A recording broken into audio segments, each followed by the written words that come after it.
आज आहे ना बाप्पाच्या आवडीचे मोदक आणि सर्वांच्या आवड म्हणजे कलर एवढा छान असे म्हणजे कलर बघूनच खाऊ वाटणारे गोड मोदक मी बनवणार होते.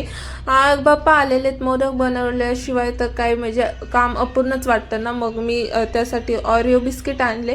त्यामधली जी क्रीम असते ती क्रीम काढून घेतली, ती क्रीम वेगळीकडे ठेवली आणि हे जे बिस्किट असतात ते मिक्सरमधून छान बारीक करून चाळणीने गाळून घेतले.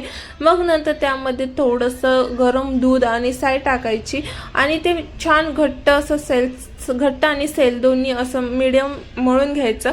आणि नंतर ही जी काही क्रीम आहे ना तर त्यामध्ये आपल्याला खोबऱ्याचा किस आणि काजू बदामाचे तुकडे घालायचे, त्यामध्ये थोडंसं दूध घालायचं आणि छान त्याचं सारण करून घ्यायचं.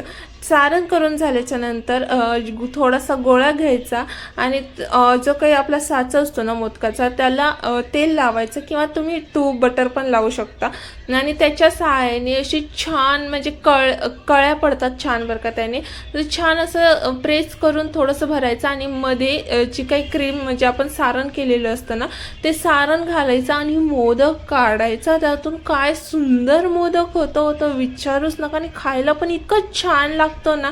तर मी प्रसादासाठी खाली घेऊन गेले होते, सर्वांनाच खूप जास्त मोदक आवडले आणि तुम्हालाही नक्की आवडेल. तुम्ही पण अशा पद्धतीने मोदक नक्की ट्राय करा.